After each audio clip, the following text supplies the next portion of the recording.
Sir धन्यवाद हमसे बात करने के लिए। पहला सवाल यही कि एक नए प्रोडक्ट, एक नए लॉन्च के साथ में क्या स्ट्रैटेजिक से आप आगे बढ़ रहे हैं? ये जो नया प्रोडक्ट है, ये किस प्राइस सेगमेंट पे आप रखना चाहते हैं? क्या टारगेट ऑडियंस रहने वाला है और 5G स्ट्रैटेजी क्या रहने वाली है? सबसे पहले समीर धन्यवाद, आपके माध्यम से मैं बात कर पा रहा हूँ इतने सारे यूज़र्स से हमारी नई लॉन्च के बारे में। M34 जो है वो एक नई मॉन्स्टर लॉन्च है इस कंट्री में, जो बहुत सारे मॉन्स्टर फीचर्स के साथ आती है, जैसे कि मॉन्स्टर कैमरा जो बना है नो शेक कैम के साथ, मॉन्स्टर डिस्प्ले जिसमें सुपर एमोलेड और 120 हर्ट्ज है, और मॉन्स्टर बैटरी जो 6000 mAh के साथ आती है। तो बहुत सारे फीचर जो कंज्यूमर के लिए डाले गए हैं।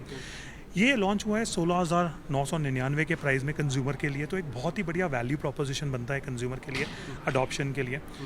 इस साल के शुरू में हमने अपने लिए 5G एक बहुत इंपॉर्टेंट जर्नी रखी थी, और हमने बहुत मापदंड अपने लिए रखे थे 5G फर्स्ट स्ट्रैटेजी के लिए। और मुझे खुशी है आपके द्वारा ये शेयर करते हुए दैट ये सैमसंग की 12वीं लॉन्च है इस साल की, जस्ट 6 महीने में 5G में।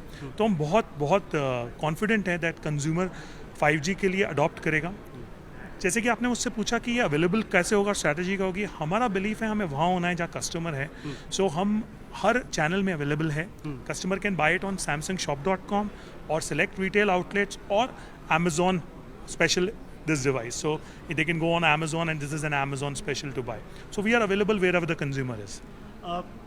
ये जो 20,000 या सब 20,000 का जो प्राइस सेगमेंट है, इसमें आप किस तरीके का बाइंग पैटर्न, किस तरीके का वॉल्यूम आप देख रहे हैं? सो मैं ये देखता हूँ कि Sameer, lot of analyst have also said that market value की टर्म्स में ग्रो कर रही है। तो जिसका सीधा मतलब है कि जो कस्टमर है वो प्रीमियमाइजेशन की तरफ बढ़ रहा है। ये जो कस्टमर है उसे ज़्यादा बेहतर फीचर चाहिए, जो बनती है स्क्रीन, डिस्प्ले और बैटरी से मिलके। हमने इसमें बहुत ध्यान रखा है, एंड हमने कंज्यूमर्स के द्वारा इसमें एक सर्वे भी किया और पूछा कि उन्हें 20,000 के नीचे क्या डिवाइस चाहिए, जिसमें कि ये 3 फीचर जो मैंने आपको शेयर किए वो आए, और हमने ये डिवाइस उसी को ध्यान में रख के देखी है। कस्टमर जो है बहुत प्रीमियमाइज डिवाइस की तरफ बढ़ रहा है, और ये अच्छी न्यूज़ है बिकॉज उसे बहुत बेहतर फीचर चाहिए। इस प्राइस सेगमेंट में आपके और भी कॉम्पिटिटर्स मौजूद हैं जो लगभग इन्हीं फीचर्स के आसपास वो रिवॉल्व करते हैं।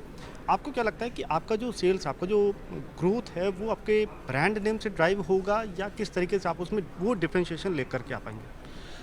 सभी मैं आपसे बोलूं कि सैमसंग जो है वो पिछले 27 साल से इंडिया में है। हाँ। और हम ये फ़ोन जो है वो कस्टमर को बहुत ध्यान में रख के बनाते हैं और कस्टमर के लिए बनाते हैं। ये क्लियर एग्जाम्पल है हमारा make in India and make for India. हमारी 3 R&D है जो काम करती है इंडियन कंज्यूमर के लिए, जैसे कि मॉन्स्टर शॉट और मॉन्स्टर क्लैरिटी जैसे फीचर इंडिया में ही बॉर्न हुए हैं। एंड हमें लगता है कि जब तक हम कस्टमर को ध्यान में रखें और कस्टमर की नीड्स को पूरा करते रहेंगे, we will continue to grow. एक सवाल सर कि हाल में जिस तरीके से आपने देखा कि अफोर्डेबिलिटी के पॉइंट ऑफ व्यू से जो जायंट प्लेयर्स हैं वो भी अब 4G 5G स्मार्टफोन लेकर के आए, इवन 1,000 रुपये की प्राइस रेंज में, क्या वो किसी भी तरीके से आपको इम्पैक्ट कर सकता है, या आप उसको लेकर के अपनी स्ट्रेटजी में किसी तरीके का बदलाव देखते हैं? जैसा कि मैंने आपसे शेयर किया कि हमारा सबसे बड़ा फोकस कस्टमर है। हम आज प्रीमियमाइजेशन देखते हैं मार्केट में जब हम कस्टमर से मिलते हैं, तो हमारा सबसे बड़ा एंडेवर है कि हम कंज्यूमर को कैसे ग्रेट टेक अफोर्डेबल प्राइस पे लेके आए। और हमने सैमसंग फाइनेंस के द्वारा 60,000 से ज़्यादा दुकानों में आज एक अफोर्डेबिलिटी का सॉल्यूशन प्रोवाइड किया है, जिसमें ऑलमोस्ट 50% जो कस्टमर है वो न्यू टू क्रेडिट है।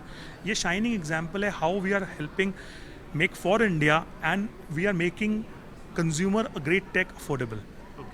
एक आखिरी सवाल, चूँकि आप आंकड़ों में ज़बरदस्त हैं, मैं आउटलुक आपसे समझना चाहूँगा कि फॉर दिस फाइनेंशियल ईयर आप किस तरीके का आउटलुक देख रहे हैं 5G स्मार्टफोन का, उसका साइज़ क्या रह सकता है, और जाहिर तौर पे सैमसंग उसमें खुद को कहाँ देख रहा है?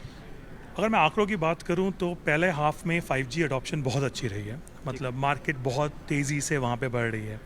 सैमसंग उनसे ज़्यादा तेज़ी से बढ़ रहा है, और हम H2 में भी वही ट्रेंड देखते हैं। We want to consolidate our leadership on 5G and we are the number 1 5G player in this country, and we want to continue to be the number 1 leader and consolidate our leadership further.